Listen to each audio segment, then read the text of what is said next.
خرجت لنا هذه البعبع هذه ماناش عارفين كيف نتعاملوا معها. لم ينكر ذلك.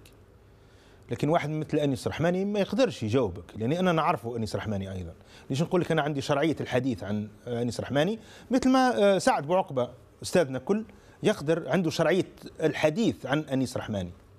أنيس رحماني نعرفه نهار كان في بداياته طيب هو ليس موضوع نقاشنا. لا هو موضوع نقاش يا جمال. لا لكي هو مش شخصنا. لا نقع في نفس احنا مناش في شخصنا. هو يقول بانه هو في تصريحه يا أخي يقول عبد السمار. انا ارد عليه طب اعطيني فرصه على الاقل. لا علاقه له بسعيد بوتفليقة. يا اخي خليني نقول لك كيف لا علاقه له. تفضل.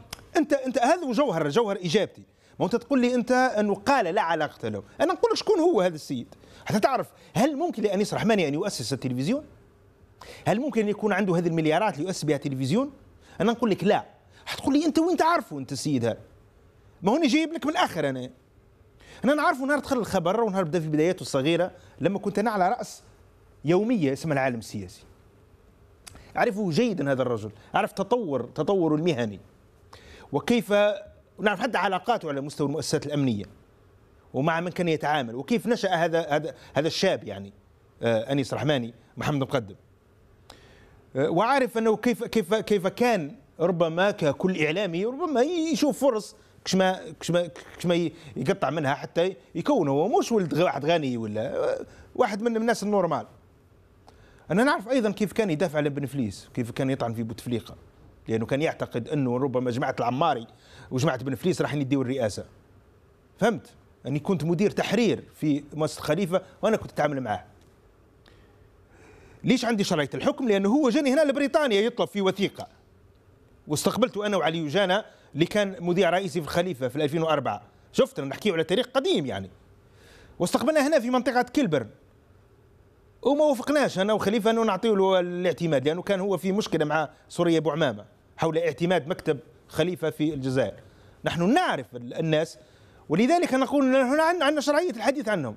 انا لا اطعن فيك، انا احكي لك فقط في من انت تقول لي ما عندوش ارتباط. هو يقول اني في 2004 شفت ومنش نحكي على 10 سنوات، لا اعرف ماذا فعل فيها 10 سنوات، لكن احكي لك على 2014 نصوتي لك 10 سنوات حتى من نختصر لك الوقت. ثم تحول الى مساند لبوتفليقة، هذا الرجل اللي كان يطعن حتى في شرف بوتفليقة.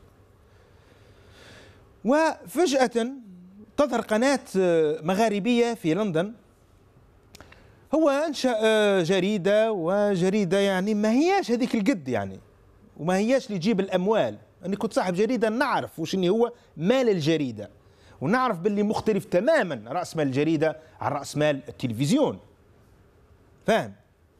يقول ما عنديش علاقة بالسعيد. من أنشأ لك التلفزيون في 2012؟ كيف جيت لبريطانيا وعملت مؤسسة في بريطانيا؟ ما لازم تجاوب المشاهد الجزائري. من أعطاك القوة اللي كاين تسب الناس أنت واحد ما يهضر معاك ولا واحد يشارعك في الجزائر؟ وزراء سبهم هذا السيد هذا وهذه الجريدة وهذا التلفزيون. من أعطاك الحق تتهم أعراض الناس وتشوه أعراض الناس؟ من أعطاك الحق أنك تتغول في 2004 وتلوي تحكي وكأنك أنت مرضخ تاع بريطانيا؟ حاشا الفرق يعني بين المؤسستين الإعلاميتين. قناة النهار كانت وما زالت أسوأ جهاز بروباغندا للنظام الجزائري أو لمؤسسة السلطة. والسعيد بوتفليقة كان عنده يد مولة، مثل ما كانت عندي المعلومة الأولى أنه التمويل جاي بتليفون من عند السعيد أو من محيط السعيد أو من محيط الرئاسة. هنا أنا ما يهمنيش الأشخاص. طيب. أنا الشيء اللي نعرفه أنه علاقته هو بجماعة الرئاسة وعلاقته حتى بالكولونيل فوزي، فاهم؟ وعلاقة الجماعة أيضا كانوا في الإعلام في الفترة ما بين 2005 2006 حتى 2015. علاقتهم بالكولونيل فوزي، لأن الكولونيل فوزي أنا نعرفه قبل ما يخلق مقدم هذا أنيس رحماني. طيب. علاقتهم بالفساد المالي والفساد الإعلامي، ها، وباللي ديتورمون تاع لي كونترا تاع الإيجار. أنا نعرف لي دوسو تاع الدوسي هذا. إذا ما يقدرش يقول هذا المدير انه انا ما عنديش. هو انا الان ساتفق، انا اتفق مع الزميل سعد بعقبه انه فعلا نحن في لو ديرني فيراج تاع هذا السلطه.